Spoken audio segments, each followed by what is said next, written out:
तुलसी धन्य नहीं होती से गा, ये रत्नावली नहीं होती से संगी, ये मानस ग्रंथ नहीं होती से गा। अरे रत्नावली के बातें मसंगी और तुलसी ललग के बानी जी, ये कलयुग के उद्धार करे बर ये लिखी देश रामायण कहानी जी। अजी गंगा जमुना मथुरा काशी यह अवधपुर धामेगा, सबके बेड़ा पार करैया प्रभु लक्ष्मण सीता रामेगा। अरे के चरणन में केवट तर गे औ वाल्मीकि जस ज्ञानी जी, गणिक अहिल्या सबरी तर गे वो रावण जस अभिमानी जी। अरे कन कन में भगवान बसे है ये भारत के माटी माँ, संहत राम खड़े है देखो ये छत्तीसगढ़ की महाटी माँ। और ये गाँव अवधपुर कस लागत है, धन्य भाग नर नारी के महुआ भागा दर्शन पायो ये मानस हरिहर बारी के।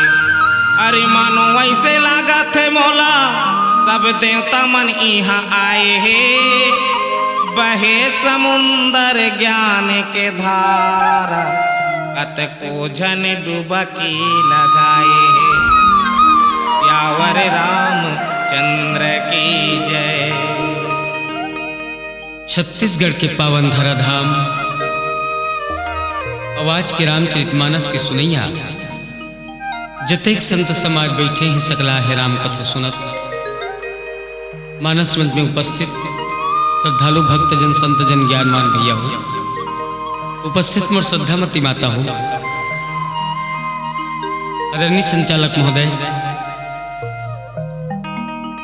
आप सबके श्री चरण में श्री राम मानस मंडली पिपरहट्टा उनवा छुरा जिला गरिया मन के ये नान्हे नान्हे लइका मन की तरफ से कोटि कोटि प्रणाम।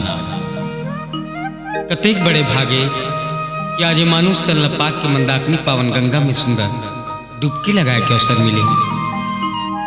जे गंगा ला पाए बर भागीरथी कोंजनी कतकदी ले तपस्या करे सोही, तब कहीं मुश्किल में स्वर्ग से धरती में गंगा उतरित हो रही से और राजा सगर के पुरखा तरी से गा। जे गंगा ला पाए बर निषाद राज के मठ कतिक दिन ले प्रतीक्षा कर रही से।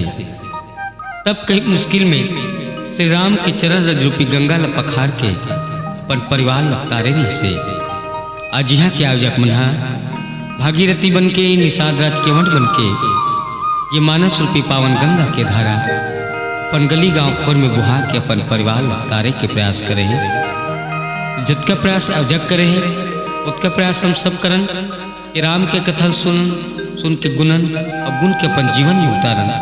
तो चलो यात्रा करन अरण्य कांड की।